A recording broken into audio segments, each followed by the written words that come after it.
Hello everyone, আসসালামু আলাইকুম। জৌদি ব্লগসের পক্ষ থেকে সবাইকে স্বাগতম। আমি আছি সরাসরি ধোলাইখাল হাটে। ধোলাইখাল হাটে প্রচুর পরিমাণে গরু উঠছে, অনেক গরু। আপনারা যারা ধোলাইখালে এখন আসেন নাই, আপনারা তাড়াতাড়ি চলে আসুন। ধোলাইখাল হাটে অনেক ভালো গরু উঠছে বিভিন্ন জেলা থেকে। আপনি যদি সামনে দেখায় দর্শক, এই দেখেন অনেক গরু।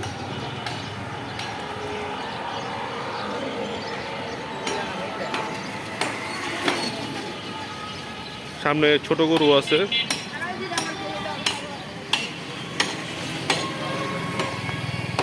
একটা পিছিয়েছে, আমি জানি না এগুলো দাঁত উঠছে কিনা। মামা এগুলো দাঁত উঠছে তো? দাঁত উঠছে বললো, আমি সঠিক বলতে পারবো না। এত সুন্দর এবং ছোট বাচ্চার দাঁত উঠছে কিনা। হ্যাঁ, দেশি গরু তো অবশ্যই, কিন্তু আমার কথা দাঁত উঠছে কিনা এটাই কথা। কোন জায়গাতে নিয়ে আসছেন মামা এটা? ভাঙ্গা মানে ফরিদপুর। অনেক গরু আসছে, ম্যাক্সিমাম ফরিদপুর, কুষ্টিয়া, ঝিনাইদহ গরুই বেশি এখানে। তো সামনে যদি আমি আর একটু যাই, কিন্তু আমার কাছে মনে হলো যে ওনার যে গরুগুলো ছোট ছোট, এগুলো আসলে কোরবানির জন্য উপযুক্ত না।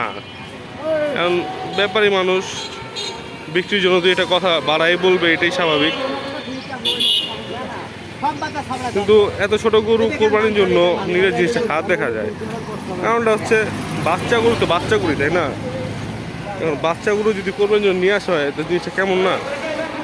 এটা উপযুক্ত বয়স দরকার ছিল। এই যে এখানে ছোট ছোট গরু, কিন্তু সব দেশি গরু।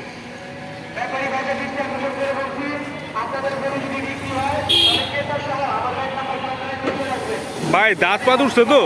গরু দাঁত উঠছে তো? কোন জায়গায় গরু এটা? খুলনা।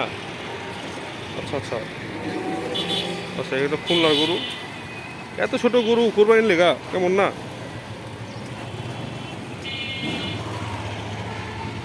তো গরু কিন্তু মাশাআল্লাহ ভালো আসছে। হ্যাঁ, মানে আপনি ধোলাইখাল হাটে গরু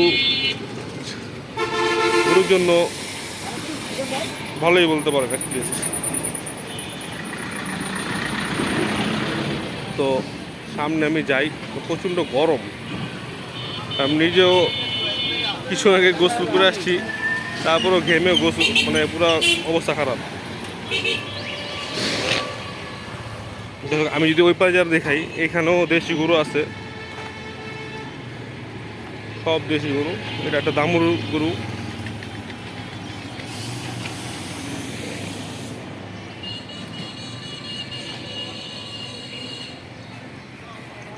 কালকে এত এত এত দূর আসছে না এই গরু। কারণ এই গরু সুন্দর আছে, মাশাআল্লাহ, বিশাল বড় গরু। তো মানে দাদা মনে যাচ্ছে অনেক বড় গরু, কালোর ভিতরে।